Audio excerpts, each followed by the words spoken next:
Sounds good. Guys, welcome back to the female POV, TFPOV. It doesn't quite roll off the tongue, but I'm getting used to it. Back here with my pal Spence. No TC tonight. Had some things going on at home, so he'll be back next week, but I'm sure he'll be watching. And he will be back in time for our show tomorrow night, Navigating Modern Dating, here at 8 o'clock on my channel here. So got a new cast of ladies. We have some returning. We've got some newbies. So ladies, why don't we just start off with our normal intros, name, where you're from, age, what you do for a living, and your current relationship status. Caroline, welcome back. Why don't we start with you? Hi guys, I'm Caroline McConnell. I'm 26 years old. I live in New Jersey. I work in commercial pest control, and then I also teach at a college as well as do content creation. And oh my God, what was the last one? Relationship. I am single. Single, dating. Single. There's casually something there. Dating, not really All putting men a can whole lot of screw effort into off. it. Something casual, maybe not serious, but not completely single. All right, we'll go with that. Hunter, on to you. Yeah, so my name's Hunter. I'm 25. I live in Tampa, Florida. I do marketing and sales consulting as well as run my 2 Airbnbs for a living. And I am in a long-term relationship. And you said how long that's been going on? Right now for about like 8 or 9 months and some change. But yeah, things are moving pretty quickly. I mean, we live with one another, have running business with one another, etc. So. Oh, interesting. Okay. Running was that happening before you guys got together, or was that after the fact? No, completely after. Okay, gotcha. Yeah. All right, interesting. We'll come back to that. Reagan, on to you. Yeah, hi. I'm Reagan. I'm 27 years old, and I used to be software sales, and then mental health advocating on the side. And I am newly married. Newly, like last few months, right? Yeah, November. Cool. So Congrats on that. 4 months. And then you were together for, because the audience is going to love this, but yes. You dated for 6 years before, and you guys met how? We met through Instagram. Yeah, actually, he posted a story of him seasoning a rack of ribs, and I split up saying, "I like the way you slap." Hold on, that cut out for me. You said what now? Say that. I said, "I like the way you slap that meat," verbatim. Yeah. I wish I didn't ask. I wish I didn't ask you to repeat that. Hunted opener. Honey, guys, there you go. Whatever. It works. Guys, make ribs. Okay, cool. And then Kelly, why don't you round us off? Great. Hey, everyone. I'm 29. I'm in New York. So I worked in management consulting for about 6 years. Now I do content creation. I have 2 accounts. One is my personal fashion account, and I have a career and business account. I do content for brands as well, and I'm also working on digital entrepreneurship, so launching a couple digital products. My relationship status is single. Dating at all? Dating around? Open to it. Light. Are you on any are you actively on apps? Like, are you going out on dates? It's something I'm thinking about. I do have accounts on the apps, but I would say nothing too not too active. Have you been in serious relationships before? Like, have you had LTRs in the past? What was how long have you been single since your last one? Officially single, it's been how long has it been? It has been 3 years, 2.5, 3 years. How long were you together for that one? 2 years. Okay, cool. Yeah. All right, cool. Well, guys, as you know, if you're watching this show, we do things a little bit differently here. We don't fire off the same old, questions that you might see elsewhere. We want to kind of talk to the ladies, figure out what makes them tick, and, maybe have some conversation, go down some rabbit holes. So before the show, I asked the ladies they could either give a piece of dating advice to the men out there, or like a hot tip on dating, kind of goes hand in hand. I wanted to start with, I had some good ones. Let me go through these. I want to start with Hunters. And I think this is something that doesn't get talked about a lot. So, Hunter, if you would be so kind, why don't you state for the audience your hot take piece of advice for dating? And this you said this kind of goes for men and women in general, right? Yeah, yeah. I mean, I think it can apply to both, men and women. But I would say my hot take is, there's the saying going around right now of like, if he wanted to, he would. But you have to be a person worth wanting, and I mean that can be applied to both men and women. But I think specifically I'm speaking to women because I can relate from that situation, right? So when you say things like if he wanted to, he would, you have to be the quality of person worth wanting to. Ladies on the panel disagree, agree with that? How do we feel about that? I 100% agree. I agree as All well. it is I in think your head, yeah. Go ahead. I think that like right now in modern dating, I see, and like on social media, it's a lot of like, oh, he must do all of these things. Like, oh, the moment there's like inconsistency, you step out. But I think humans are humans, and I think that you also have to think about like, okay, like what am I doing to excite the other person, and what am I also doing to like make them feel good with me and captivate their interest, right? Like it's not just like you can just do nothing, and just expect all these things to come to you. Yeah, I mean, I agree. And I think vice versa, as a man, if you're dating a woman and you're saying, well, if she wanted to, she would. Well, what are you doing as a man that is encouraging her to actually want to be romantic, plan dates, to chase after you, to pursue after you? If those are the things that you're looking for within a person, there's a cause and effect relationship there. So you can't just expect to consistently have someone give you the attention and give you the expectations that you want without you putting into it, on both ends. But I think specifically, more often than not, you see with women that they expect the world with giving very little. They provide what's between their legs and a person that's there, and they expect to have a house and a man that's loyal and a man that makes all this fucking money and that is a godly man, but they want to be an ungodly woman and they want to do whatever they want and they want to not be the type of person that would attract that person, so I think that there's some balance there on either side. Caroline, what are your thoughts on that? I agree with that. I do think that honestly it can be an easy trap to fall into. The idea of like if he wanted to, he would, but what are you doing to make him want to besides, like Hunter was saying, offering the obvious? I think you have to be someone that is desirable. And I don't mean that in a physical way, but the way that you carry yourself, how you act in life, and what you're doing with your life. Like, what are your goals? And if you're going to keep all of that private, then it's going to be more difficult to attract somebody that's aligned with those goals. Well, I'm curious, what are those things that you should be doing? I'm getting there. Well, I was going to make this comment first. First, I'm going to say, like, why are you four women the outliers, and how the hell did we get all of you at the show at the same time?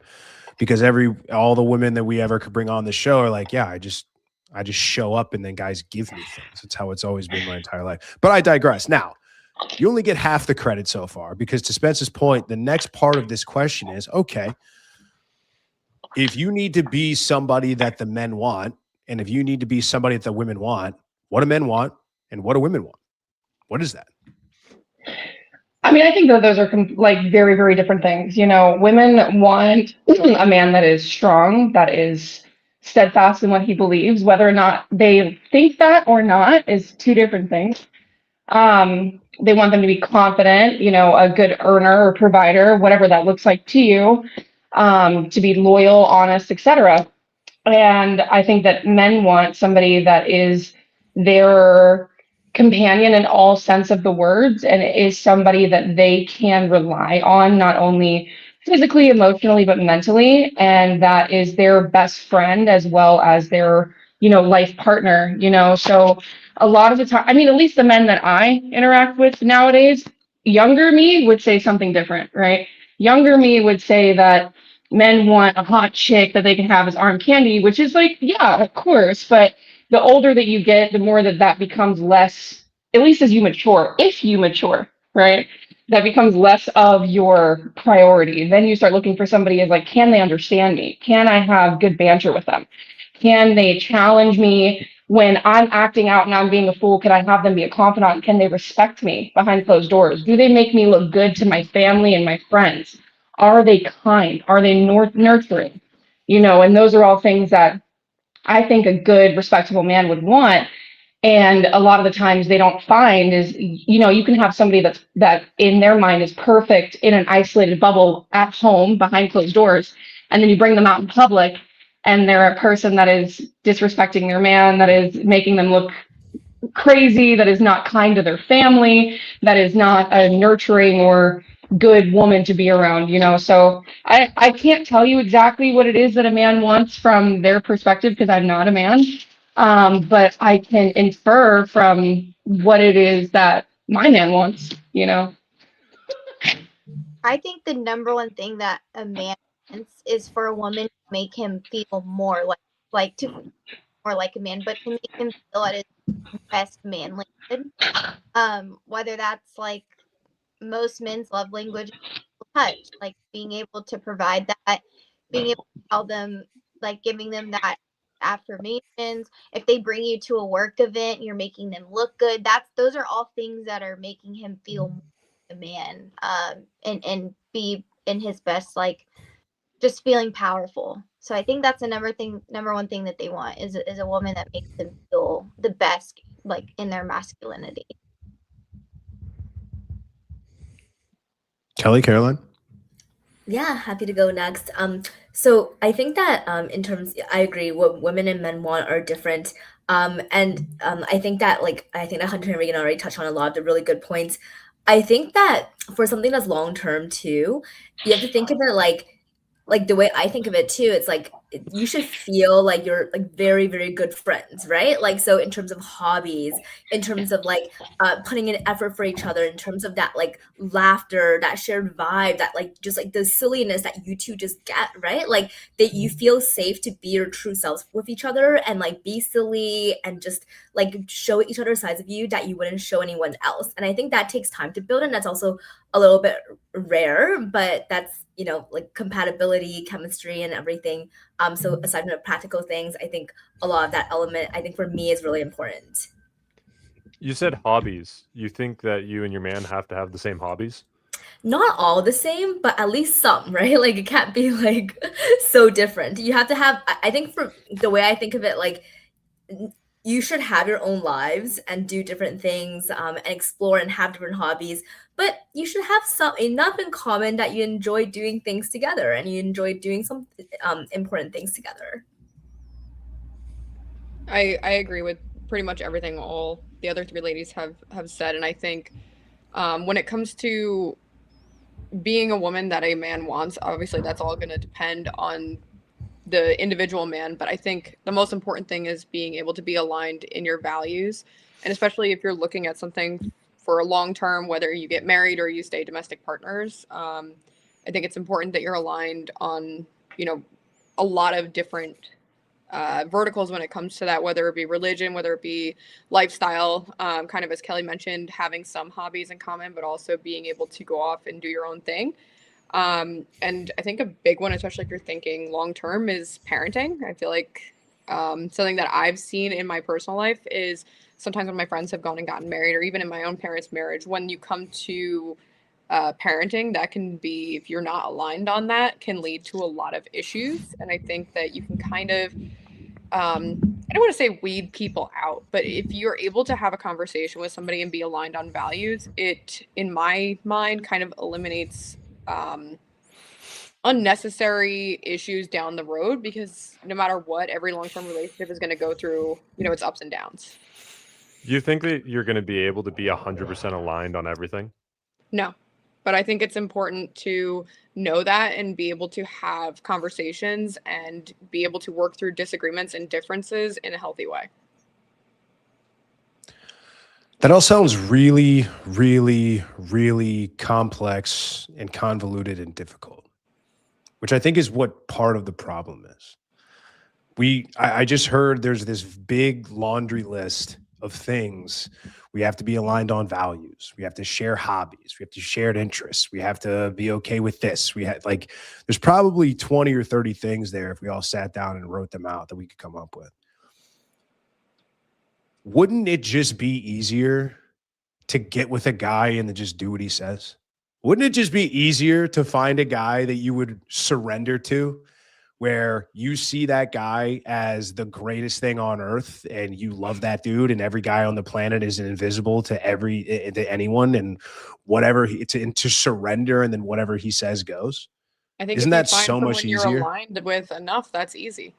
But that doesn't, but like that's putting the cart before the horse, right? Like what I'm talking about is, because we've It's had not married women on surrendering. the show. Well, that's what I mean. It's like we've had women on the show and we've had married women on the show. I'd be curious, Reagan, you're newly married, but you've been together for a long time. And I wonder how much this has been part of your conversations or how little. But we've had women that have been married, what, Spence? I mean, think about Avis, and they were married like 30 years at this point. Like, and I know one example and one anecdote is not like the measuring stick, but I will say the women we've had on that have had the best and the most stable and sustainable long-term relationships have just said, whatever my husband says goes, and that's it. He tells me yes, he tells me no, he says go there, he says do this, I say yes, I will, and that's the end of that. And it's like, isn't energy far better spent other places than like fighting with a guy over, certain, I mean, I'm not saying fighting, but this is what I think kind of the issue is. Put that aside for a second. I want to ask Hunter and Reagan a question. Probably more apt for Reagan because you've been in a relationship longer. Hunter, maybe this is happening. Maybe it hasn't happened yet. I think that it will. Do you agree or disagree that since meeting your now husband over the last 6 or so years, you adopted a lot of his interests, hobbies, beliefs?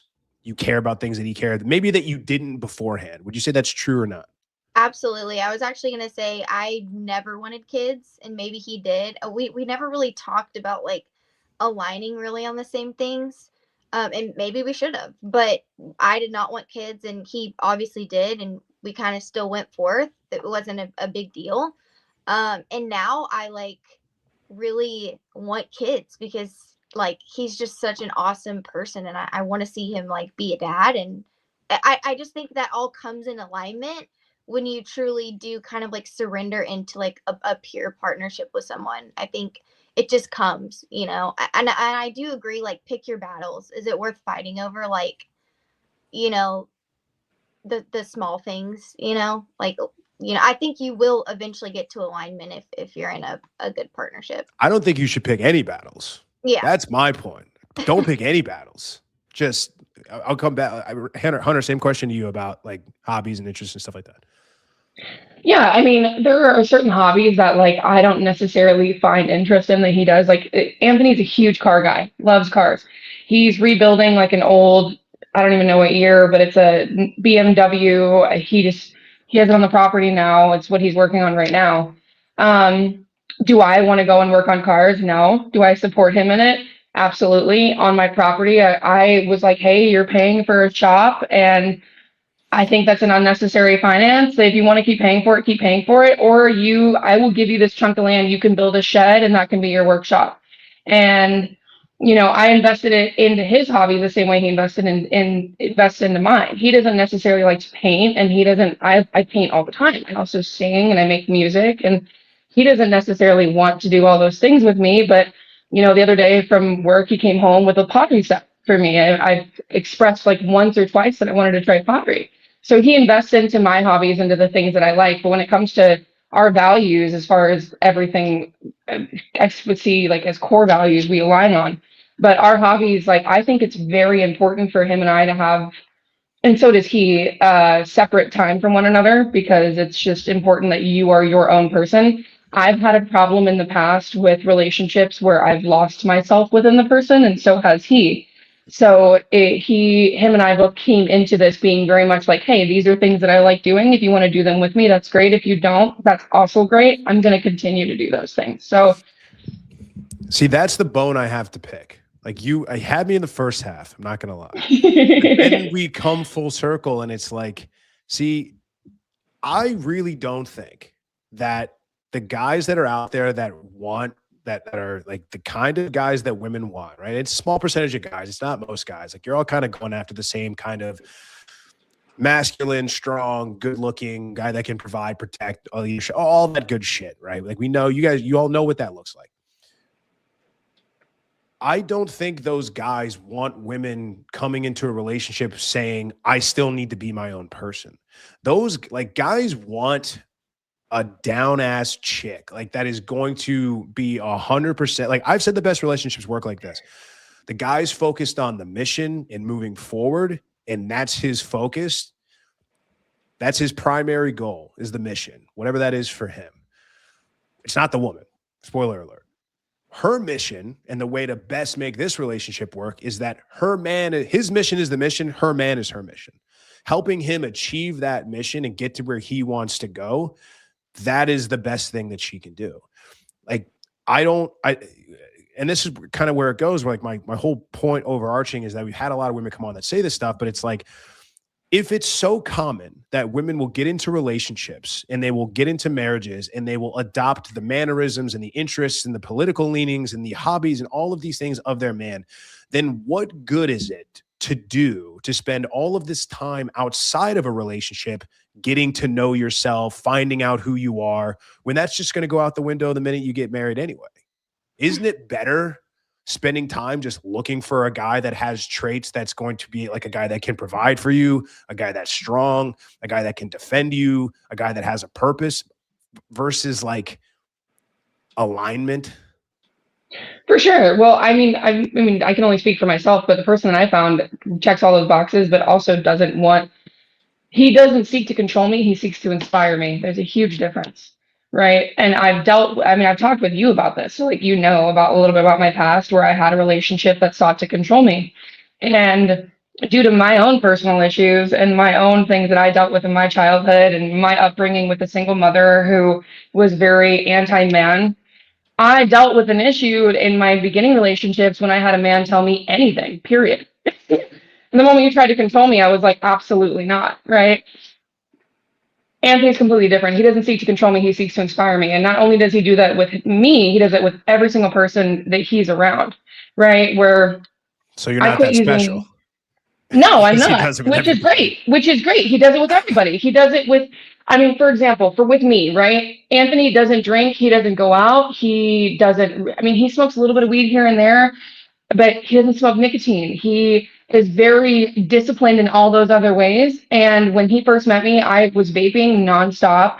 And me being around him and him being such a positive influence, and me respecting him saying like, hey, like, don't you think that's bad for you? Like, I stopped doing that a while ago. He didn't say, hey, you need to stop doing this because I'm the man and I said so and this is law. Because if he would have said that, I would have went out and bought 10 more vapes being the person who I was, right? Because fuck you, who are you to tell me what to do, right? Now, your man that provides for you and takes care of you and protects your home and would die for you. He would literally beginning of our relationship, right. Well, beginning of our relationship, he wasn't providing for me. He wasn't protecting me. We were just dating and getting to know one another, right? So he's saying like, I don't like this. Of course. Yeah, he's like, I don't like this. And I'm like, okay. And then I saw that he wasn't consistently doing it. And he inspired me through him. He quit a vice of his. I was like, you know what? I want to quit. And then him being a good man and being that way around, like even a close friend of ours, he brought them on and had him work for him because the guy was out of work. Well, he doesn't smoke weed throughout the day, doesn't go and drink, doesn't whatever. And the guy that he brought on would drink throughout the day, would smoke weed. And being around somebody who abstains from those things, he's like, okay, well, I want to be like him. So it's different in being somebody that leads you through inspiration and somebody who's like, okay, this man is inspiring me to be a better woman, inspiring me to be a better person, is leading me to be a better person, than a person that's standing behind you and is pushing you and forcing you and saying, you need to be this way because I said so. I've had that relationship and I just don't respond well to that. I'm a very strong-willed individual. Respond well because that guy sucked, not because he told you what to do. Like, No, let's that's call it. real. Let's be real here, because like this Yeah, is the that's whole real. thing that I'm Be honest, driving Drew. at. Like, That's it's real. like, doesn't that sound exhausting to have to weigh all that? I'd be like, oh wait, let me think if he's in. I'm just first of all, I'm just kind of fucking around. But he's like, Yeah. well, is he inspiring me or telling me what? Like, what's the fucking difference? Like, do you trust your man to just tell you the right things? Like, why would he willingly lead you down a wrong path? Like, isn't it good to have somebody that has our backs and like our blind spots? Absolutely. You know what I mean? So like, Yeah. if I say, hey, like, yeah, you know, that makes you look slutty, you're not wearing that. I feel I'm like sorry that I feel wasn't like inspiring. Go ahead, Caroline. I feel like it's not what you say, it's how you say it. Oh, there it is. Print the t-shirts. No, I mean seriously, Print like the I feel like That's real. you can get the same message across in many different ways just by changing 100%. the delivery of it. And that's not always to like, you know, not hurt somebody's feelings or anything like that. It can literally just be in the tone in which you say something can make something a lot more receivable to people. So again, I really don't think it's exactly what people are always saying, it's how it comes across. I don't disagree at all. I do think that it's a bit of a cop-out sometimes, because in stressful situations, with important decisions, with a lot on the line, I can't afford to sit you down and talk all nice, baby sweetie to you. Okay, Like, so for example, you had just said, go ahead. like, you're not wearing that, that's slutty. I'm not comfortable For with what? you That'd be. wearing something that Let is me that give you a revealing. real quote. Like I wouldn't say like that looks slutty. I'd be like, yeah, I think that's too short. Or like, no, it's a little too show offy. Like, don't wear that. Like that's how I would actually give advice. Like, I wouldn't be over the top with it. Like, are you fucking kidding me? But I understand your point. But like, there are times and places where being stern, being loud to get somebody's attention like works and makes sense. And it's like, that's why it's like, for me, and for a lot of guys that have to make hard, tough decisions and that need to lead the household and that are in stressful environments, like, they don't want to have to baby down, like, do shit. It's like, they want their woman to listen to them. Like, let's worry about the feeling shit later. It's like, just do what I say now. And if you want to address this later and say, hey, I didn't really like that, it's like, okay. Yeah. And then it's like, yeah, maybe I wasn't as terse as I should have been. It's like, yeah, I'm not apologizing for that. Like, we had to go. We were on a time crunch, or like you were going to get hit by a car. Sorry that I yelled loud, right? Like, whatever it was. So I'm just going to mute Hunter real quick. A little off screen action there. So that's what I kind of mean. It's just like, to me, it's just like, isn't it just so much easier to just go with what this dude is saying? And it's like, it saves you both a headache overall, because he gets what he wants, which is what he wants, and to move forward. And it's like, you get to be told what to do by a man you trust and love. Like, what's wrong? Like, what's wrong with that, right? What I was about to say, like, as I was listening to what you were saying, was I think that you have to be able to fully trust someone before you're able to kind of, using your words, surrender to be willing to follow. They have to prove themselves as a leader that you want to follow, because there's plenty of leaders out there that you don't want to follow. You need to be in a place where you can trust that person indefinitely to want to surrender that trust. Yeah. I want to come back to that, but Kelly, go ahead. This is such an interesting topic, I guess, because in my relationships, or even in something that's casual or anything, I've actually very rarely, if ever, like I'm like struggling to think of any instance where a guy has told me I can't do something, like told me like, oh, it's like, let's say I want to wear this, or I plan to go somewhere, or like whatever, like not including like super immature like high school relationships, but just, you know, like a bit more well-formed. No one has ever told me anything like that, like not like, you know, wearing something, I can't go, travel, move, talk to this person, or like no restrictions at all. So that this is like very interesting. And why do you think that is, Kelly? And it's like, yeah, and this is never something that I've ever like, you know, explicitly communicated. Like, I've never been like, oh, you're not allowed to tell me what to do. I've never said those words. I think maybe it's like a combination of things. I think maybe one, they can just sense that I probably just wouldn't care to listen. Maybe that's not only I wouldn't care to listen, like I would listen if they have a valid point, but I think they can just kind of sense like they can't like control these things that are not like, they're not critical things, right? Like what I'm wearing and what I'm doing, they're not like critical. But why not? Why, if a guy is making a comment about that, why do you dismiss that as critical or not? Because I mean, the reason, I'll tell you, I'll give the secrets away and all that kind of stuff, but like, or I should say this, but I'll back up. How do you determine what is, yeah, I agree with that, or I don't?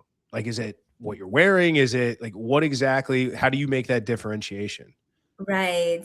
And this is something I'm just brainstorming like on the spot, but I think it's like if they have a suggestion to give me, they can give me suggestions like, hey, I notice you're doing this. I have a suggestion. You can do this better by doing, X, Y, Z.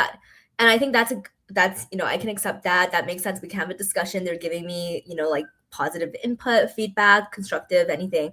But if they're like making these choices that are not like positive suggestions, right? Like if I maybe this is like the other factor, which is maybe I'm not the person to do such crazy things that they need to be like, oh, you can't do this. I do crazy things though, but maybe because my partners are also like, doing the crazy things with me, that it's normal to them.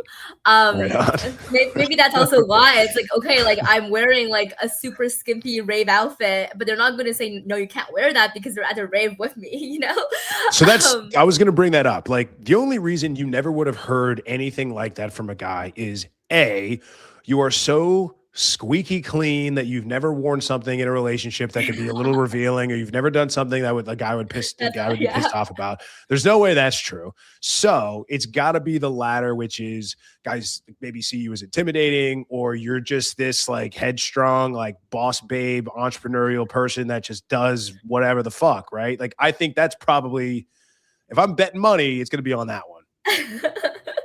Yeah, it's like, what do you mean I can't move to New York? Like, that makes no sense to me. Like, why would you ever bring that up? Of course I'm going to move. Like, I guess that's the kind of like conversation that I would have in my relationship. What kind? Okay. That's interesting. That leads me to this next question. Like, what kind of of scenario that like this happened? Well, so in my prior relationship, I was in a relationship. I'm actually Canadian, and we were in Toronto. And I was moving to New York for work, which is a great move. Like, New York's a great city, lots of opportunities. It's just the right career move for me. And like, you were in a relationship at the time. I was in a relationship, yeah, but like in my mind, like I wasn't thinking like, oh, like, do I need their approval? In my mind, it was, wow, this makes a lot of sense. I'm excited. And like, I just expected that they would support me because typically that's what they've done. And yeah, they're like, yeah, like, that's great. Like, I support you. Go. Interesting. Okay. And well, my question was going to be, I'm confused. This was a relationship. Okay. Was the relationship supposed to continue, or was it just like, just continue. Okay, yeah, the relationship. Yeah, continue. While he was in Canada and you were in long distance? Yeah, slightly long distance. Yeah, but he also wanted to move. The relationship ended for other reasons. But we did do long distance. It's not super far. But yes, he was in Toronto. I was in New York. An hour-ish flight. It's kind of like, like Manhattan to deep Brooklyn. It's not too bad. And then he also had dreams of wanting to come to the States. It wasn't exactly sure where in the States he would go, but if he had wanted to go to somewhere like SF, I would have supported that too. So I think it's both ways. It's not like I'm doing all these things and I'm controlling them. I would also support them if it made sense. Like, even if they're like, oh, I want to go to London because that just makes a lot of sense for my career, I would support that too. Why did that relationship end?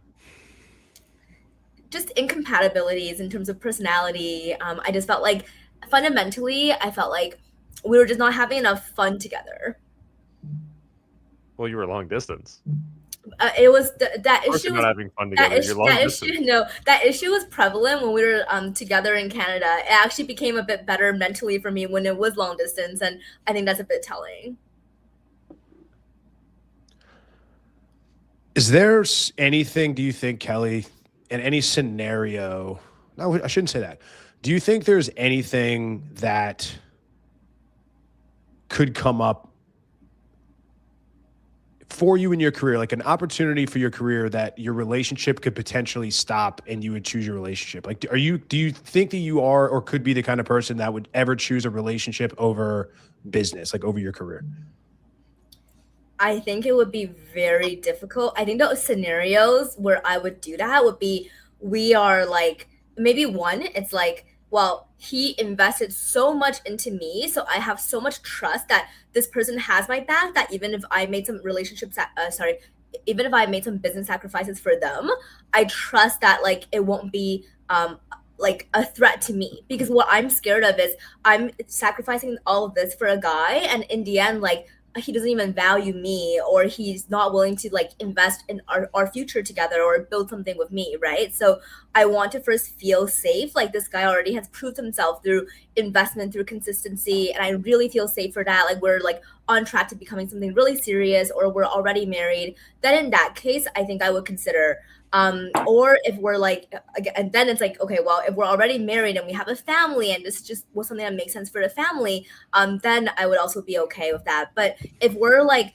even like 1 or 2 years into dating and he hasn't really shown that level of consistency, I wouldn't make any major business sacrifices for this person. And I think that we could try to make the relationship work if we really wanted to, hopefully without me making those sacrifices. I will say, I just want to add Go ahead this really quick, because I'm going to go down the rabbit really, hole on really this really quick. fast. When it comes to business and relationships, a corporation will never value you more than a person will, period. So if you, I mean, I spent 5 She years works with for my herself. previous, yeah, I mean, I get that. Even if you work for yourself, a business opportunity or you working with a new client or a new partner, that the moment that something else becomes more lucrative, they have no problem dropping you. Whereas a partner, ideally, if you're choosing the right partner, is going to stick around you through thick and thin. So just keep that in your mind, regardless of the opportunity. If you're choosing the right person, there should be no sacrifice of opportunity. And if that opportunity is making you sacrifice that person, just consider whether or not they actually value you the way that you value it. Yeah, it has to be the right person. I'm going somewhere with this, but I got to ask questions to get there. Reagan, we didn't forget about you, I promise. Kelly, how does a guy build? So you said like it's important. A guy would have to have built so much trust with you that you sacrificing your career would have to make sense. So how does a guy build trust with you? Like, how does he earn that trust?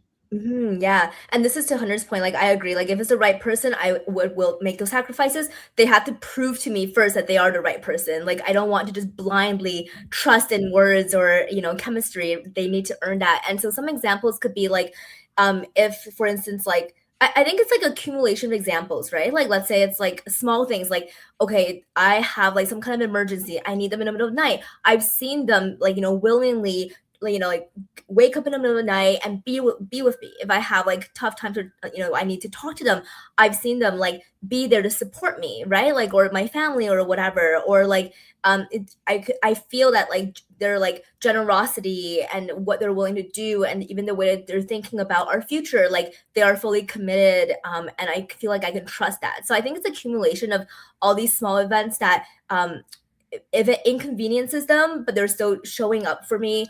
If we're looking ahead to the future and they're making these statements or taking these actions to show that they're aligned, I feel like that's what builds safety over time. The issue I have with that is that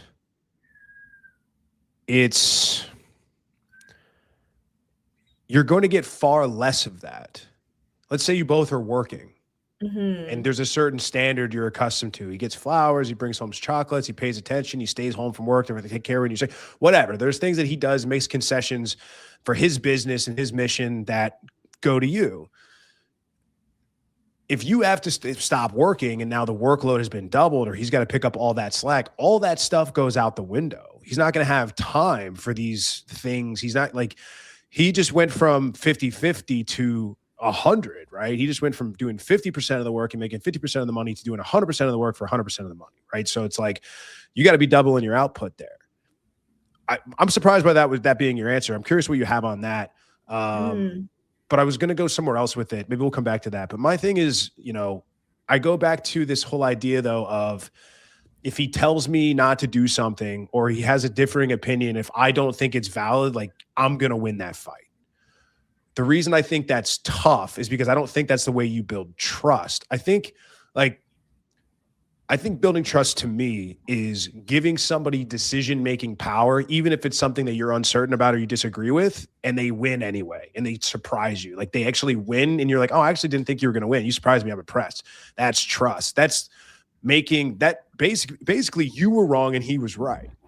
So it's like, if you're only letting him make decisions, or he's making decisions that are going to turn out right, and you thought they were right anyway, it doesn't necessarily build trust, right? It just makes you validate. It's like, yeah, well, I knew that was going to be the answer. Yeah, I told you that. Yeah, I knew that. Duh. You listened to me, and that's why we made the right decision. That's where I think the gap could potentially be, maybe for you, where it's like, I don't know if you're the kind of girl that would be like, you know what, make the call. I think we should go left, but you think we should go right. But I'm trusting you against all my judgments to make that call. Do you think that'd be tough for you? No, actually, Do you disagree? Yeah, so actually these are two different things. I don't like it if the guy tells me like what I should do. But if it's a decision that's like not related to me, like, oh, okay, like what No, are it we has to going be related to you. It has to be related to you. You have to be affected, because if you're not affected, like, you don't care about his choices. I guess It has to do with you. It's relevant to me, but there's one where it's like there's one type of decision where it's like you are controlling the actions that I take.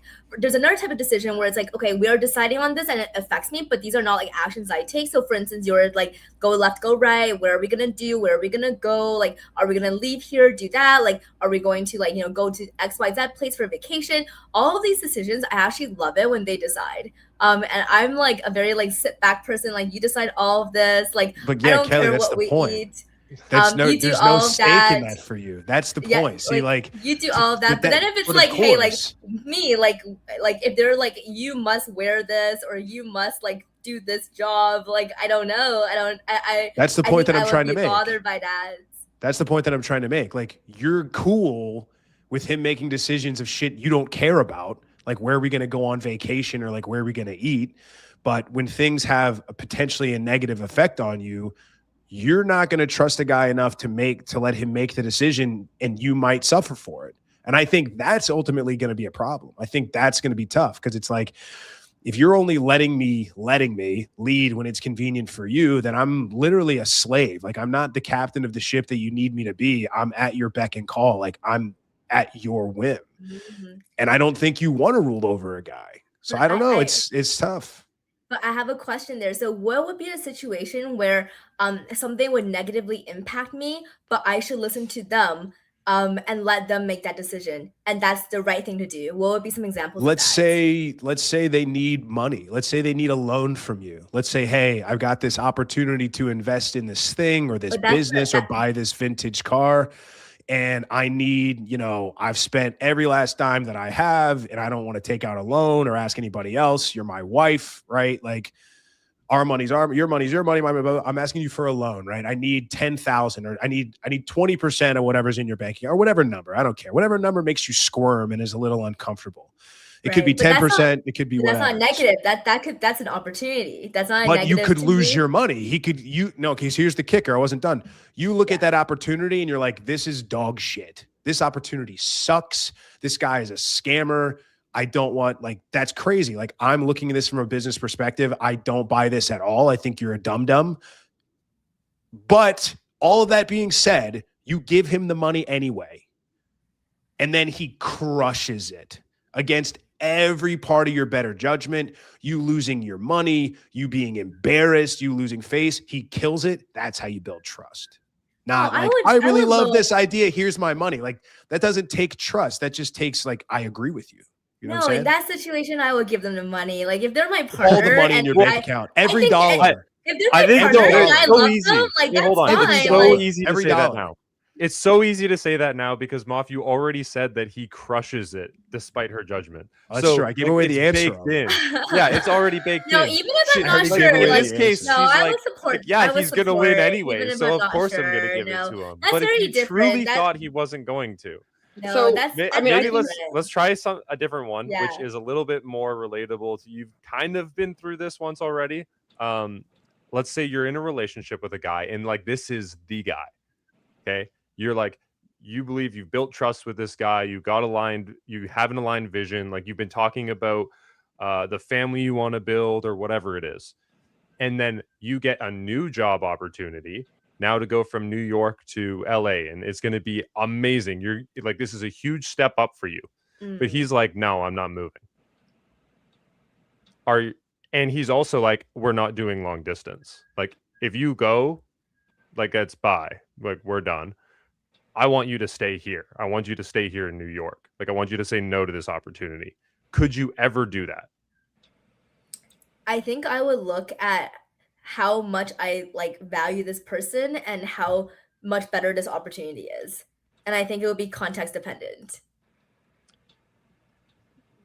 I Yeah. have something to say on this one. Yeah, I was gonna say, I mean, I would look at it as like, well, there's another great opportunity for me in New York then.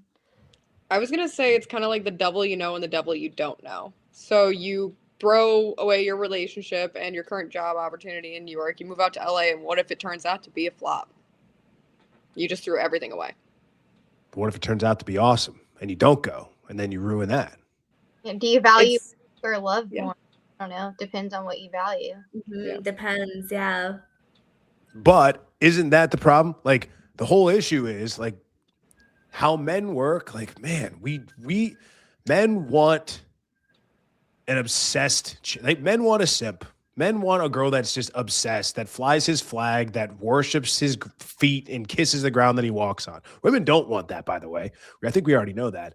But I yell it from the rooftops. I'm like, ladies, men are simple. Like, just be all about him. Do what he says. I swear to God, that guy will drag his balls through glass across 30 football fields if you just support him and tell him he's the fucking man every day. Like, every guy has this. I think this is a uniquely male experience. There's memes about it now where it's like every man's dream is that he is the last man standing against like the zombie horde, and it's him versus 1,000 zombies, and he's got his wife and kids to protect. And it's like, we've all had those fantasies. I don't know. Every little boy has, like, I'm going to save the day. I'm like, you're 9. It's fine. Even in fantasy, we think about this stuff. Like, that's the kind of guy that you get when you just say you're the fucking man and go handle it. I mean, I don't disagree that trust has to be earned and all that sort of stuff. And it has to be repeated. Like, a guy can't make bad calls and he can't make bad decisions because then the relationship is over. I get all that. But I don't know. It still seems we complicate this thing so much. And it's like, I'm the kind of guy that thinks we are far more in tune with our instincts and our biological drives than a lot of people will have us deal with. It's to the point now where I think it's not even something that's kept quiet.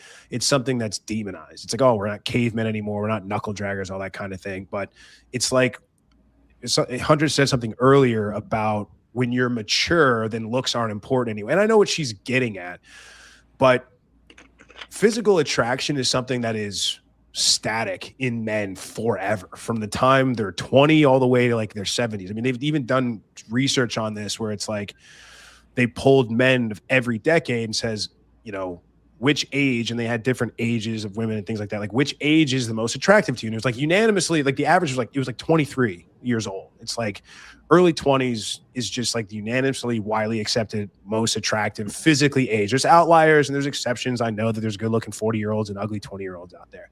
But it's like that. It's like all of these things about, you know, we got to be compatible and trade. I just think it really complicates things. I don't know. I know I'm kind of just talking off the wall here, but I mean, what's wrong with saying men like hot women and women like guys that are jacked and that can fight and that make money? Like, what's wrong with that? Okay, wait. So you just said something about values, right? So maybe and that it makes it complicated. But what if you're trying to date someone that like doesn't?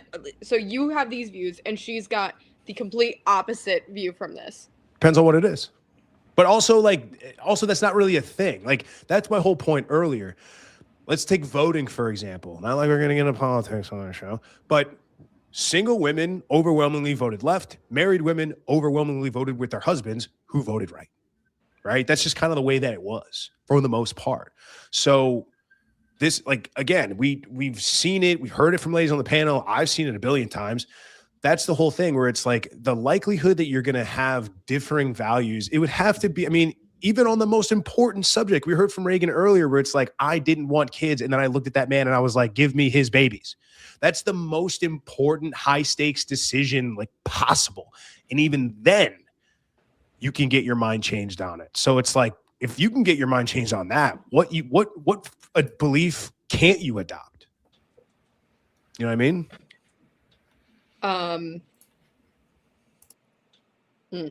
So not to I'm get not into saying you're an religion or empty politics, vessel, but like, by the way, but like, go ahead. so I mean, if I obviously am a Christian, I was raised Catholic and decided to go more on the non-denominational as I got older. I don't think that I could be in a relationship with a man who doesn't believe in God. I think, first of all, touche, because you did raise me one there. I actually think that's a good point. I think that makes it a lot tougher. I think it's tough when you're dealing with something like real life versus the potential afterlife. I'll say that complicates things a little bit because we're not dealing with the next 70 years. We're talking about dealing with eternity. Big difference. So I understand that. I think there is exceptions. I honestly also think that's why there's still generally exceptions for, women saving themselves and that sort of thing, or generally virgins don't really exist past 20 anymore anyway. But let's just say like I've seen that but that seems to be like the last bastion of hope. It's no longer I'm saving myself because I know racking up a huge notch count fucks my brain chemistry up, which is true, by the way. It's not saying that it's always been frowned upon. I still respect old social narratives that have moved us into a great part of the country. It's like free love, free body. It's like religion is the Alamo for like women, like chase women, basically. It's just like the last thing. Like there's and again, maybe that has to be it. So I understand where you're coming from on that. That probably is the trump card, but I mean, there's not outliers. There's women that have converted and things like that. So it's not off the table entirely, but I do wonder if every other potential box was checked for that guy, and that was the one thing, is that enough of a deal breaker? I'm talking about this guy is like 99 out of 100. Like far and away that dude that you just like, that's it. Like this is your shot. I think that would be a deal breaker for me. Wow. Absolutely. I agree. Because like the way that I have chosen to live my life, that is the most important thing. I would be more than willing to make compromises in many other places in my life, but not about that. Because like, this is the man that's going to, if I have a son, this is the man that my son is going to look to model his life. If I have a daughter, this is the man she's going to model all of her future relationships off of. And true. I just think that is the most important thing. I think it's the core of a relationship, and I think it's the core of a marriage and a family. Okay. Who else has something on that? I agree with you, Caroline, completely. I will say that I was really, I would wake up and go to church every Sunday. I'm very into my faith. And my husband really wasn't. He believed in God, but he really didn't have a spiritual connection in the way that I say I would. But I was getting up and I'm like, hey, like we're going to church, of course. And he's like, well, yeah, I'll go with you. When we first started dating, and now we're in church every Sunday, and now he's like more big into his faith than like now I look up to him for like the word of the day and stuff like that.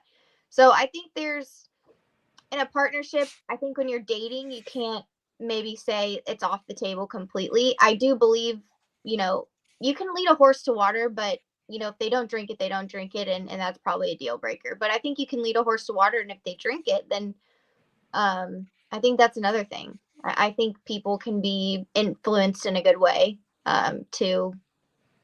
but if they're completely atheist and are like talking horribly and disgustingly about faith, that's a complete deal breaker. Yeah. But there's ways to work around that. I do.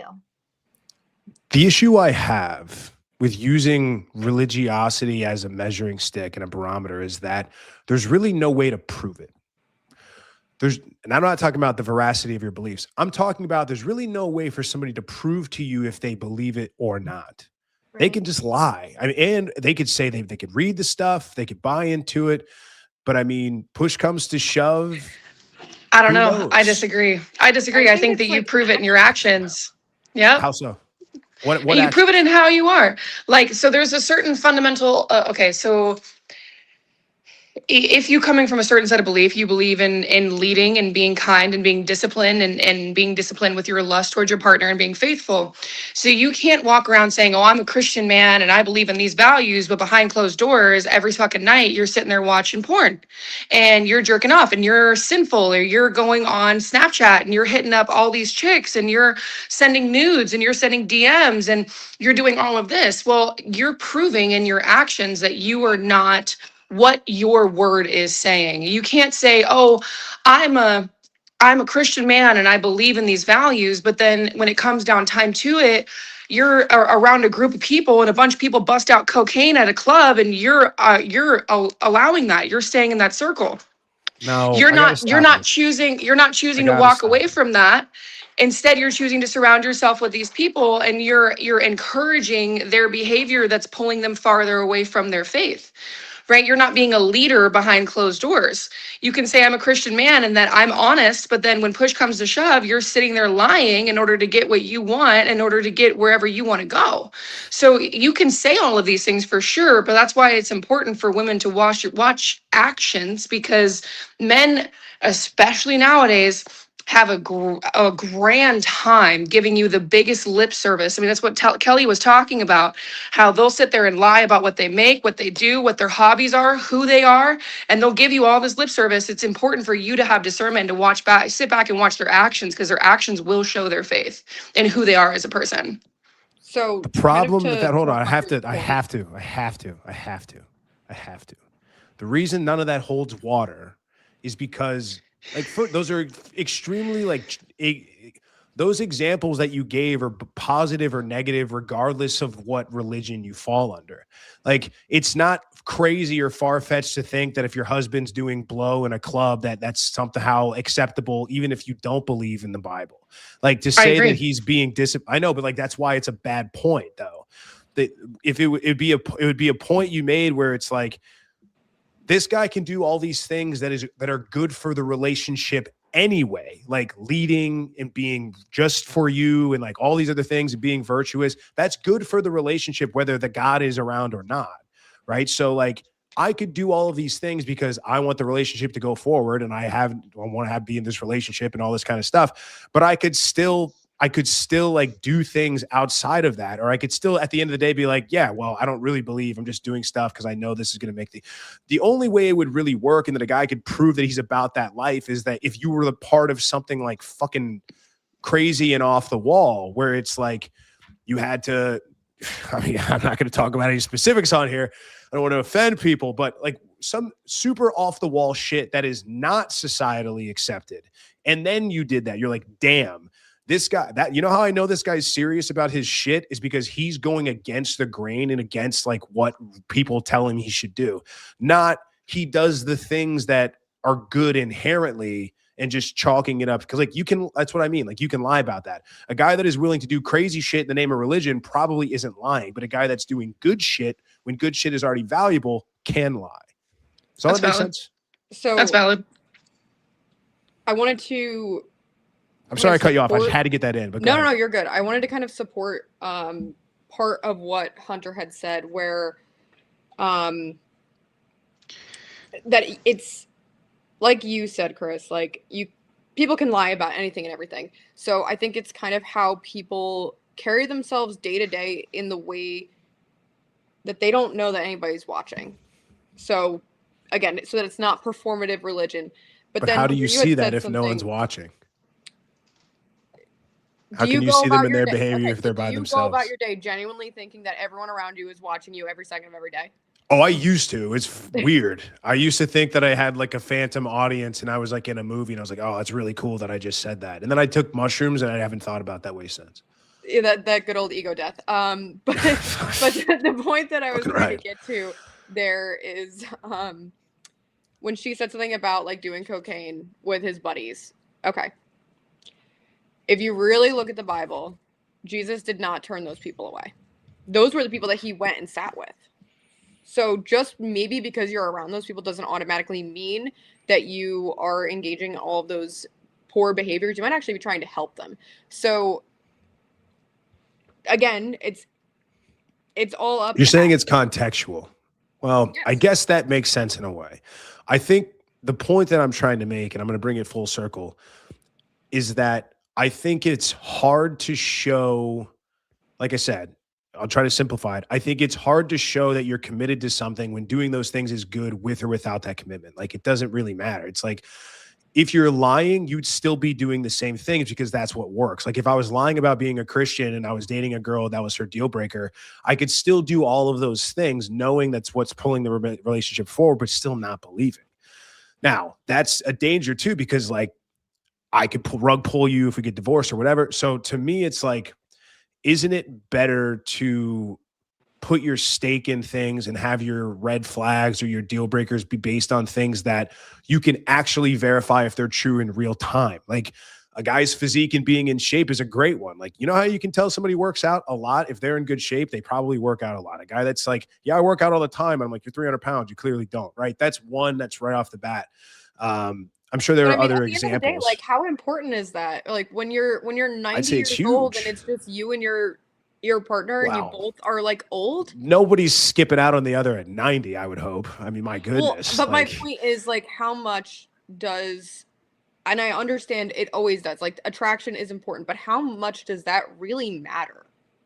Like, at the end of the day, it's not just about attraction. Like, I'm not talking about, like, I'm talking about like what it takes to get a really crazy good physique for a guy. It's like years Discipline. and years. Oh, but yeah, but over years, hard work, discipline, going for like doing something over and over for a long time without seeing any meaningful results ever, like never liking what you look like, you know, all that kind of stuff. And it's like a guy, there's a certain respect, like it's attractive for women because of that, not because like for some reason big muscles are like more attractive than smaller ones. It's because of what it represents. It's hard work, discipline, grit, all that sort of stuff. And that's something that you can see every single day. Just like you can see when a guy's getting flabby and soft and it's like, wow, you know why you know why you're getting that way? Because you're not doing the thing that gets you, you know what I mean? So it's like, that's where I think I kind of have an issue with it, is just because like, it, to me, something that somebody can easily lie about, and I don't really think we can pick up by actions, is I think like wouldn't make the top of my list in terms of deal breakers, but I understand why it does for you. Any guy watching this who does cocaine just learned the line he's going to use next time. He's going to say, "I'm helping them." I'm just helping them. I'm helping with them their get rid of cocaine. it. I'm just helping them with their cocaine, officer. I was just helping them with it. Oh, that's good. Where the heck are we? All right, let's go back to what we're doing on time. All right, we got a little bit of time. Reagan, I want to talk to you a little bit more because you are our newest and only married panelist. So how's this going to work long-term for you guys? Like, I know, like, and you mentioned you're in software, BDR. I worked at SaaS companies. I know it's a shit job. It sucks getting hung up on all the time. You're dialing 500 calls a week. I get all that. It's not a ton of money, but you know, the goal is obviously you probably don't want to be a BDR forever. You want to get promoted and that sort of thing. With that comes more money, more responsibilities, everything like that. What's the eventual plan? The goal is actually not to work and to do my passion and stay at home. Which is? Which is probably starting my like own business, which is just doing like mental health advocating and probably getting paid for it. But yeah, just doing what I love to do and having my husband be like the full provider. And obviously have kids. Being a mom is a job, I think. So I mean, sometimes I think I'm like a 1950s type of person.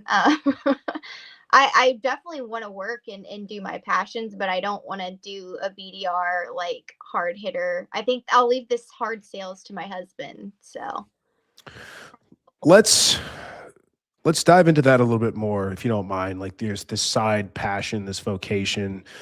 So, you know, this is something that we don't talk about a lot because it's super dark. And it's one of those things that we think people don't care about. And we think it's okay because It just is what it is. But I think it's also misrepresented. I'm sorry to be so cryptic. I have to give it, but it's like is male suicide, right? Yeah. So, you know, there's guys that I know, there are guys that I've met, there's guys in my community that I've heard say, if I didn't find this kind of content and I didn't find people willing to go on the internet and talk about the truth, I'd be dead. And so we'll take the hate, like we'll take the people that call us names and misogynists and all this kind of stuff. Like, I don't care if every person in the world hates me if I've saved a life. Like, I don't fucking care. Yeah. Those guys can all like get bent. Now, I think there's a lot of bad advice out there for men that are dealing with depression, that are thinking about suicide, that are getting zeroed out to that point. And I think that's part of the issue. I think that's what's a lot of this is. I think that's probably my biggest frustration with the space is that the things that I do, I'm trying to save people. And we have people that have evidence who have done that. And yet the advice that we give is like shit on, it's shunned. We're being told we're contributing instead of trying to help. So I'm just kind of curious, I don't necessarily want to put you on the spot, but because I think frankly, like the way that affects men and women are different. Like we already know statistics wise, who does it more, we know who tries it more, but we know who pulls it off. Yeah. How do you think of this whole landscape as it pertains to men? Yeah, no, I'll actually be pretty vulnerable and share my story. My dad actually died of suicide 2 years ago. And he was the most director of sales. He had a ton of friends. I mean, he was and I don't know everyone's, but he was the happiest guy in the whole world. I mean, what you would think, right? From looking on the outside, but he was actually in a really, really toxic relationship with my stepmom. And this woman completely closed him in a box. And really isolated him, like didn't allow him to go to the gym. Like, I mean, I don't know how a woman could become so controlling to a man, but she ended up doing it to this and my dad was an emotional guy. Like he wore his heart on his sleeve, but he was a really strong person as well. And I think that's important. Like who you're with really affects your mental health. And I don't think that that's talked about enough. So that's kind of what I advocate on is who you're surrounding yourself with, the resources that you can go to get the help that you need. And I think the suicide rate in men is just astronomical. It's way too high, and it's really, really sad because men, they don't feel like the typical, I'm a man, men don't cry, there's that stigma. But I think it's powerful when men can be vulnerable and share their feelings, and it's just a way to like, where can we make space for that to be more apparent and more okay. So yeah, that's kind of what I study and what I try to help, especially in the gender of men, primarily, because yeah, it was something that was very shocking to my story. And just learning about it more and more, it kind of opens your eyes to how prevalent it really is. So. Why do you think I don't think anybody could argue that we're talking less about mental health now than we have ever before. I think it's everywhere. Right? I think we're talking about it all the time. I think it's in shows, it's all across our TVs, it's everywhere. If we've raised mental health awareness more than we ever have before, and we're always talking about it, why does the rate for men keep climbing, do you think? That's a good question. I think social media in comparison, I think social media has just gotten out of control. I think people don't understand, maybe in the younger men generation. I don't know if I would categorize my dad maybe in this generation, but maybe actually so, because he was big on TikTok and stuff. But I think social media is a really dark place, and I think people tend to spiral a lot on their own more because they're just on their phones more. I personally think it's the how you're so aware of everything that's going on now with social media that it's just becoming it's a lot for people to handle, like in their own brains. Like the rabbit holes are real. So I would think that's why it might be higher now. than maybe it was before. Why do you think social media specifically? Like for men, like what is it? What do you think it is about social media that drives men nuts? I think men do the same thing women do. I think they're on there comparing themselves to other men. Especially when you're going on your TikTok, and yeah, you may not be the fittest guy out there, and then you're going online and you're seeing these men that are yoked, and there's like, get ready for my day. Like there's guys like that they're out there and they have this like amazing day, you know, like they get up at 6 a.m., they're gymming, they're, you know, eating all these healthy meals, and they have this amazing job, you know, like there's a lot of comparison aspects to it.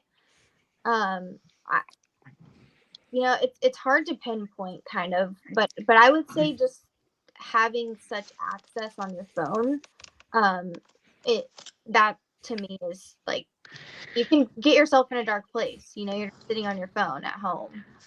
I think I'm that curious what everybody one else of, thinks. I want everybody to answer this. for me 'Cause there is a personally, I right think answer. that it's systematic, in my opinion. I think that it is a plan. I mean, you can look at, I forget the exact study, but it was a study done with like the rat utopia. I'm sure both of you guys know about this, where the rats were put in a utopia where they had access to sex, food, and shelter. And they were given continuous access to sex, food, and shelter, which is biologically what this animal was designed for. Over time, the animals stopped working for those things because they had it. So social concepts started flipping and gender roles flipped. And that was the biggest one, where the women rats started acting like the men and the men rats started acting like the women. And in doing so, the whole society collapsed and cannibalism ensued. They started eating one another. And this utopia, where you think these rats would live and produce and just grow so large that they'd take over, wound up consuming itself. I think that it's systematic from our government and through our social media, that it has emasculated men and it has made men feel like they don't have a purpose. And the most scary thing on this planet is a man without a purpose. Men need purpose. They need community and they need purpose. When you take that away, they feel like they have nothing to live for. They have no purpose to live for. And they're being demonized by the world and the fucking economy that we live in right now, and the social economy that we live in right now. Average man is being demonized, and now you don't have a purpose, and now you are not being challenged in any type of way, and you don't have to work for sex because it's right there accessed on your phone. You don't have to work for food because it's right there at the corner of the store. You don't have to work for any of these things.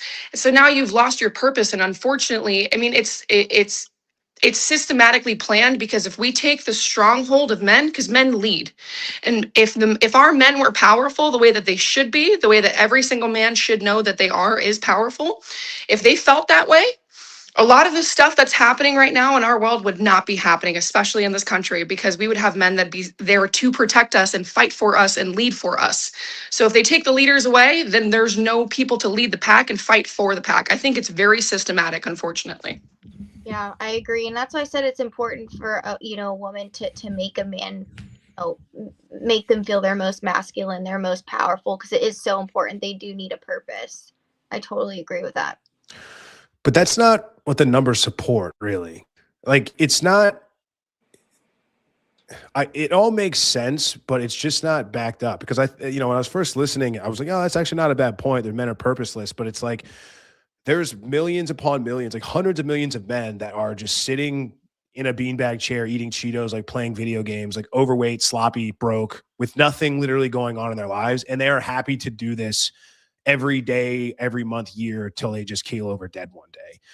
It does seem like the type of man, or the typical man, to take his life is somebody that's generally got things going for him, generally successful, probably has a wife and kids, maybe has an income, maybe had some friends around, or maybe had, some top of surface relationships, but had like a mission, had a purpose, had something going on. It's not guys that have nothing to. It's usually the guys that have nothing to live. The guys that have nothing to live for usually aren't the ones offing themselves. Like, guys would rather live under a bridge, homeless, like doing heroin and like getting spit on by people, than death, right? So it's got to be. And for the record, like, I don't know anybody I can't speak for guys that way, but I just can't imagine this is the Guys just don't look at other guys like that on social media. Guys don't follow other dudes like The Rock and like underwear models and be like, damn, look at that dude's abs. Like, I wish I had those. Like, the way girls gas each other up on social media is so much different. Like, women will take photos of like other girls or celebrities and put them on their story and be like, look how hot she is. No dude would ever do that. I would never take like Christian Bale's Instagram and put it on my story and be like, oh, look at this hunk. Like, we just don't do it like that. It's not how we work. Like, but I'm sorry to give away the answer so early, but I want to go to Caroline next. What your thoughts are? So I have a lot of thoughts, but Right on. the one that I want to start with is this is something that I personally have experience with. I have had 2 pretty serious attempts in the past. And I can't speak as to why men are in the position that they're in when they do something like that, but I can speak towards my experience with it and maybe things that I think could mutually affect men and women. And not to sound full of myself or anything like that, but I definitely, when I was in these 2 positions, I had a lot going for me, to your point. I think for me, I felt a lot of pressure to perform. I felt a lot of pressure of letting people down.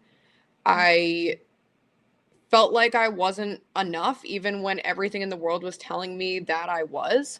I had a support system, and I chose not to reach out to them. I actually did everything I could to push them away because the last thing that I wanted to do was hurt them or be a burden and feel like I was bringing people down. And honestly, this is a big reason. My last one was a little over a year ago, and that's when I returned to my faith. I went back to church because something was missing in my life and I should not have still been here. And that gave me a purpose in the sense of like, there's obviously a reason that I'm still here. Even if I don't know it, I may not be able to see it for a long time, but there is a reason.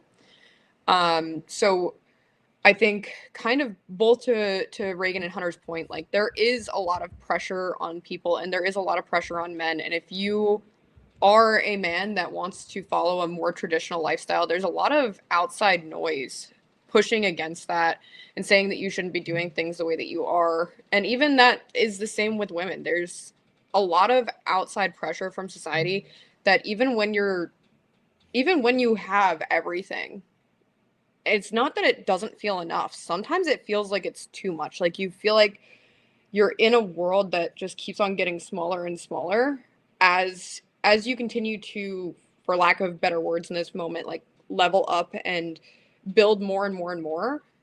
Sometimes you feel like you can't get away from the pressure, and you should have outlets like your family and your friends and extracurricular activities, whether that be going to the gym or doing some other hobby.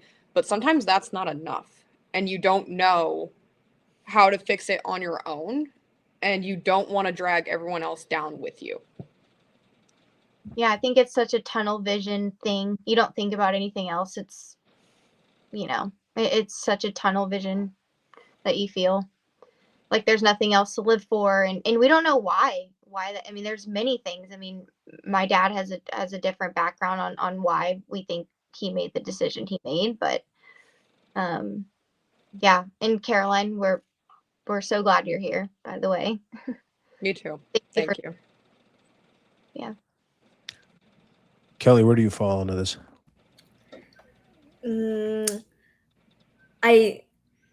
mean, like my like experiences are also very contained, right? Like I've been in big cities like Toronto, like New York City, like working with a ton of people, like my male colleagues, like they're all like in professional services, really just like ambitious, high achieving, like they grind, and like so that's kind of like my like like nearer circle, like where I understand more of.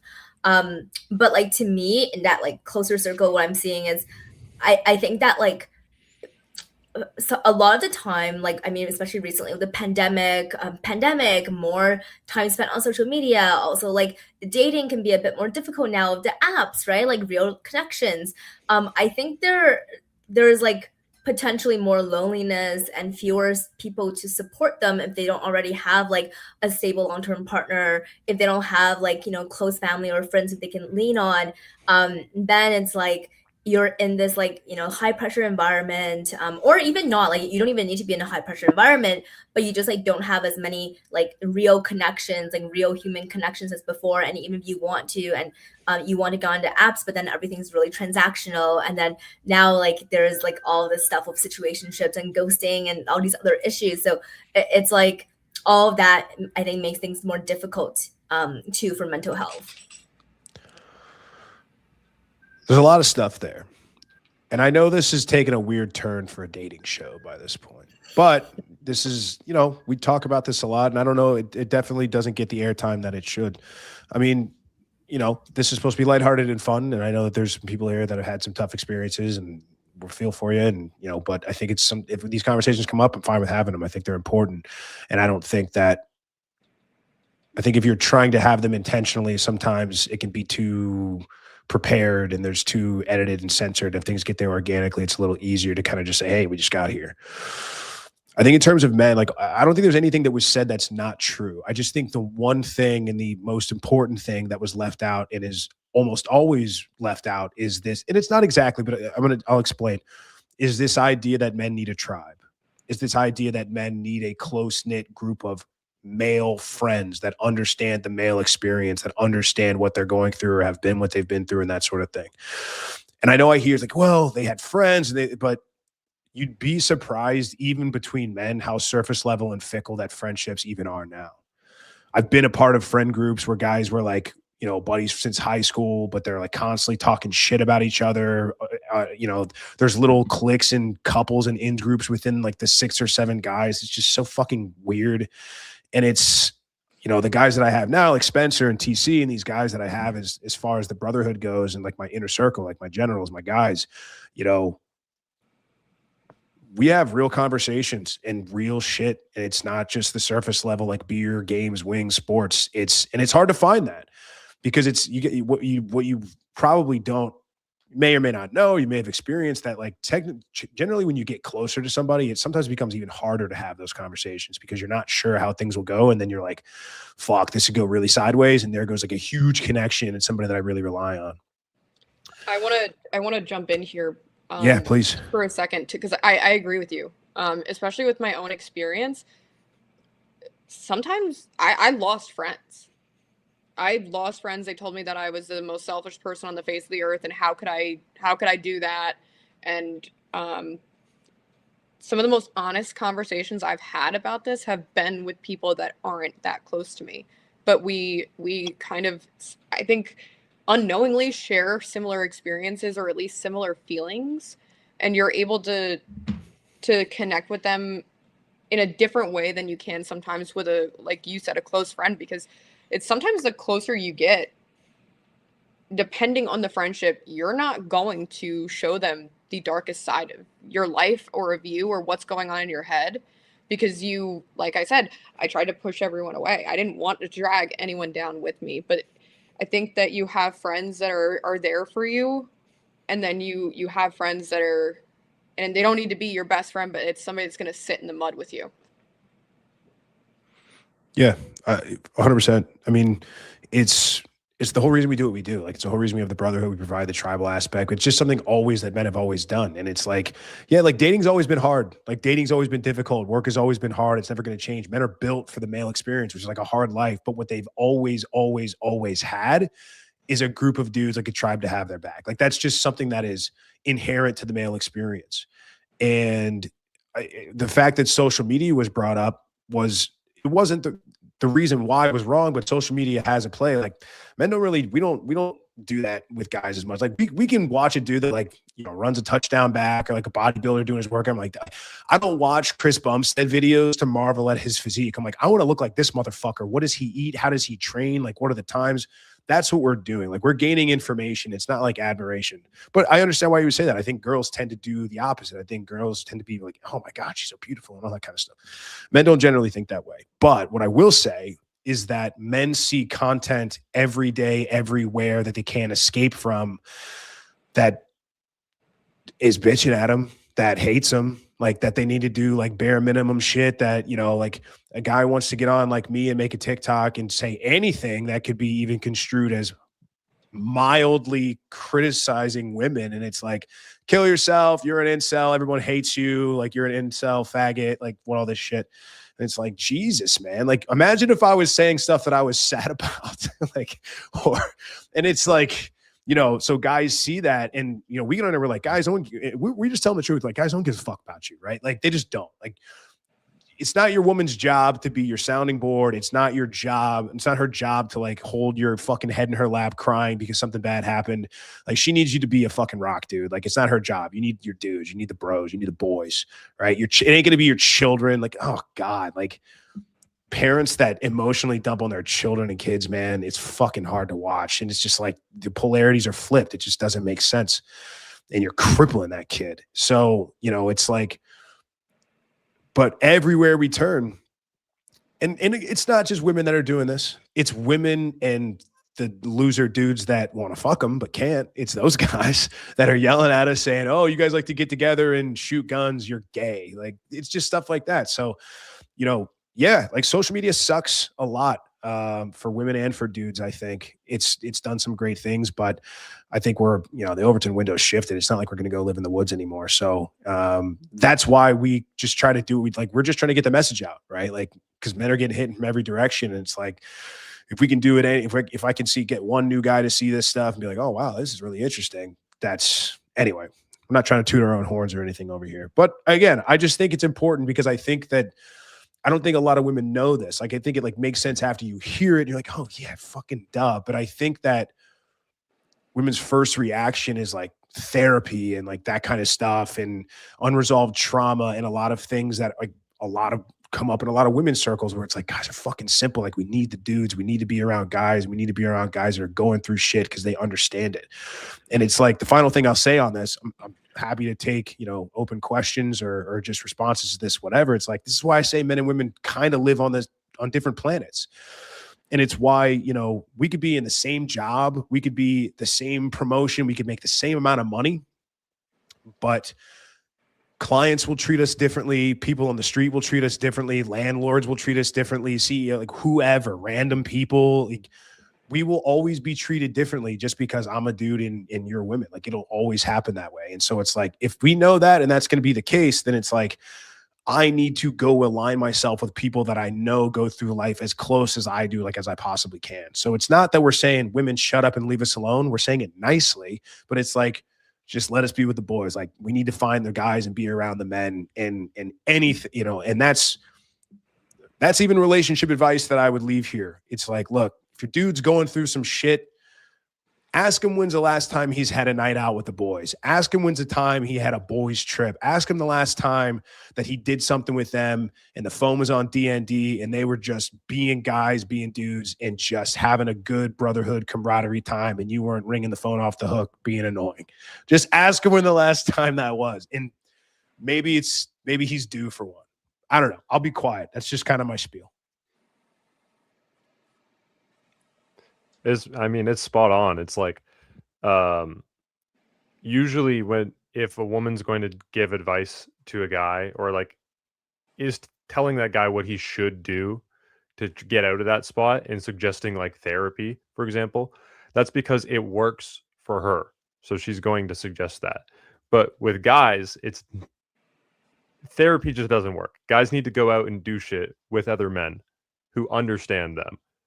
That guy, like if he's depressed like that, it's either the woman he's with, and in that case, why would confiding in the woman he's with ever solve the problem? Obviously not. Or it's maybe something like his business is going under, and in that case, his job is to provide. So how could him admitting that he can no longer provide for you, how is that going to solve the issue? That's just going to, I think, just cause more pain. But if a guy gets with a tribe, another group of men who are like him, who can help him get through the situation, and he actually goes out and starts taking action, doing things, then he starts moving in the direction of solving the problem. That's when guys actually see results. Like, I think there was a study done on, it's around like behavioral action therapy, I think it's called. is men just getting out, simply doing a thing, like just going to the gym, actually reduces depression in men. This is like honestly both of your points, guys. And it's you'll see where I'm going with this, but you should never be the most successful, the smartest, the best looking person in the room. You should be surrounding yourself in your tribe. You should be surrounding yourself with people who inspire you to grow, people who have lived a life or are living a life like you want. So if you're surrounding yourself with people, let's say, for example, your business is going under, you're surrounding yourself around people who've all run their own businesses. Hey, maybe they've dug one out of the dirt after it went under. You're there around this person in a space where they want to help you, where they want to give you advice and give you a space to be like, hey man, I'm at rock bottom and I don't really know how to fix this. Like, do you have any words of advice? You don't even need to go in and be like, I'm super depressed about this, I can't provide for my family. Those things are probably implied by saying, hey, my business is going under and I need help. So maybe for men, you don't need to go and talk about the feeling. Like, I don't know, men want to fix things, right? So you're looking for a solution. You're around people who can provide solutions and provide advice and insight into how you get from point A to point B. Yeah, I think you brought up really quick, a really interesting point. Unless you're going to hit it first, I'll see if you do. Okay, well, I was going to say, I think you brought up a really important point about being around men who are doing similar things as you, who are like, your business is going under, but you're around other guys who run their own businesses. I see a lot of guys surround themselves with friends who just like live down the street, or it's like, it's their wife's, it's like a friend through their wife's girlfriends, for example. And it's like, these are just men who are just like close to them by circumstance, not necessarily men who are doing similar things, who believe in similar things. And so when that guy's like, hey, my business is going under, like I'm $1 million in debt right now, and all the guys around him are like, oh, well, it must be nice to make $1 million. I've never made $1 million. Yeah. The guy's lost. The hidden, underrated, needs to be put an exclamation point gem on what you said that many people probably didn't catch, is this idea that men are problem solvers, and that like solving the problem solves the emotions. You're really never going to find a guy who's like, I'm sad for no reason. That's why when like girls do it, we're like, what the fuck? What do you mean? Like, yeah, no, what's wrong? You just tell us how like, to I don't fix know. it, and we're like, well, like, we don't want that. They're like, I don't know what's wrong. It's like, that doesn't make sense. Like, that can't not be because we just don't work that way. Like, if I go to Spencer, I'm like, hey man, I'm really bummed. He's like, okay, pussy, like, what's the problem? Like, I'm just like, no, dude, I'm just sad. He's like, what the fuck? He wouldn't be like that, but he's just like, what are you talking about? Like, what's the fucking issue? We'd be like, we go and try to solve it as fast as possible. And it's like, yeah, you should people that are in the same business as alignment, because if you have problems with those major things, you want to be around people that can solve that shit. But that's really what it is. So it's like, absolutely, like, women generally like to dump. Like, that's part of it. Like, talking through things is kind of solving the problem, like getting the emotions out. Got it. For men, it's like, doesn't solve the problem. So it doesn't really do us any good to do that. It's like, if guys want to fix this is kind of like my whole thesis statement. If guys want to stop feeling like shit, they need to fix their issues and their problems as fast as humanly possible. I've nailed it down to 5 guys. Like, guys want like 5 things. I'm going to butcher it because I'm under pressure now. It's like, they want, like, tribe of men, they want a purpose, they want a great body, they want financial freedom, they want a woman that's going to give them children. Like, those are the big 5. If a guy's got all of those things, and it's like, I'm also not trying to understate the difficulty or significance of either of those things. It's like, because I think that gets brought up a lot. Like, no, like, he had a great job that he probably hated, that he hated his fucking boss. It's like, we had money. It's like, yeah, but you probably had $500,000 in credit card debt. It's like all of these unseen things below the surface. He had a bunch of friends. Yeah, but they were mostly beer buddies, and all they did was talk about the good old days. Like, all of these things where you see this shit on the surface, it's like, he might have been 20% at all these, but to the outside. So, like, it's tough. I don't know what else to say other than it's tough. I mean, I hate to, start to wrap this up on such a damper of a time, but again, like, I just hope this will go to people. People will see this where it's like, again, think about the guys, think about dudes that need the other men, right? Like if you see that bullshit online, it's not your responsibility to call people out, but like it's become so normalized. Like men used to go to war, like men need to do this, men need to do that, like go fixing something, go fucking die in a hurricane, like or whatever it doesn't matter, right? It's like if you see that stuff, I don't know. It's not your job. It's not your duty, but that's kind of the thing that men live with. So, you know, and again, here's the deal. I'm not asking you to be nice to them. I'm just saying, guys, this is the world we live in. It just is what it is. It's not all sunshine and rainbows. So, you know, solve your problems, get better results. It's what it's all about. Ladies, we're a little over time. Do any of you have any questions for Spence and I as we kind of wrap up? It's okay if you don't. I know it's been a long hour and a half, but if you have questions, we'd love to field them. Earlier we were talking about like what we as women feel like makes us attractive to a man traits wise. So we can make our assumptions, but none of us are men. When you're looking at that through the male lens, like what makes a woman, I don't want to use the word worthy, but what makes her attractive? And then on the converse side of that, what is your perspective on what makes, you touched on this a bit, but makes a man like attractive and makes a woman want the man? Yeah, that's a good question.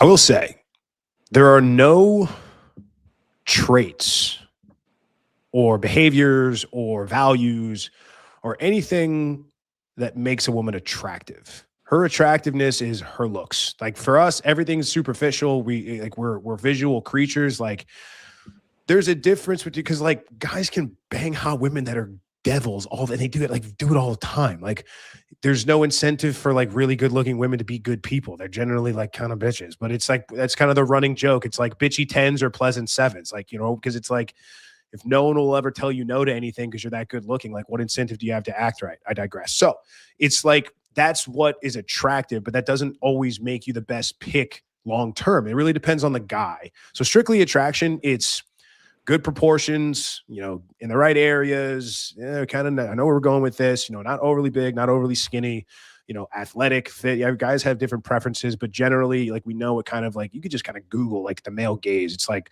what are the measurements? Like 30, whatever the perfect measurements are. It's like 36, 24, 34, something like that. I don't know, whatever it is. You know where I'm going with this.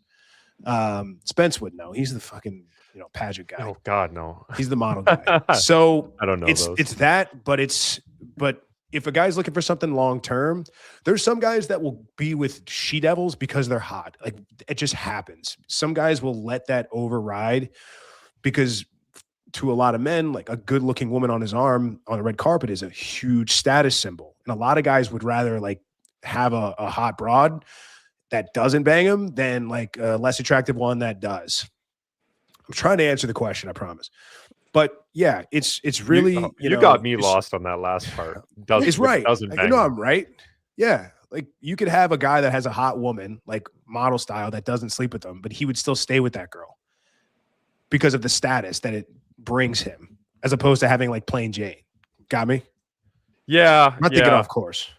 Yeah, that man is also like miserable because she's not sleeping. No, that's what I mean. Yeah, but but he'll stay in that thing. Either way, I digress. The point is, it's got nothing to do with attractiveness. I would say like be as good looking and attractive as possible as you can for as long as you can is my biggest tip. Like stay fit, stay in the gym, like take care of your skin, all that good stuff. Like the stuff that guys look for. Like that's just straight up. Like stay youthful looking as long as possible. Take that as you will, right? Like internet mob is coming.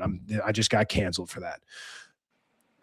I would say the other things that are non-physical, non-superficial, like guys love a woman that is useful and is, you know, helps him go towards his mission. Are there things that you can do for him that make his life easier, whether it's cooking and cleaning? That tends to be a big one because guys don't like doing that shit. Is it other things? Can you help out with some like things in the business if he wants to let you get involved in that? Childcare is also a big one. It's just, you know, we still haven't evolved crazy past these like blue job, pink job sort of things.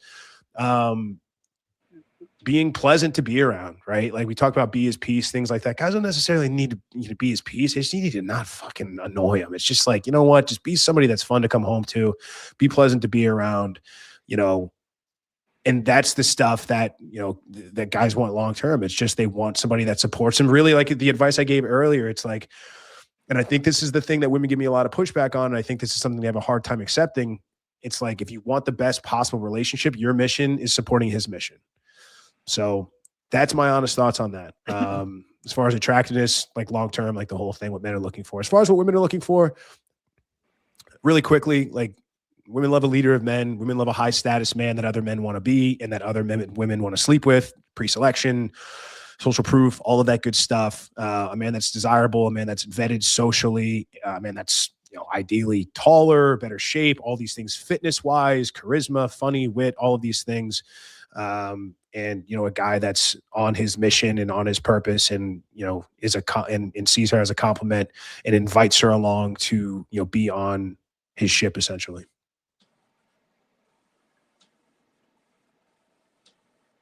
Spence, anything to add? No, I mean, you hit it out of the park. Number one, physical attractiveness.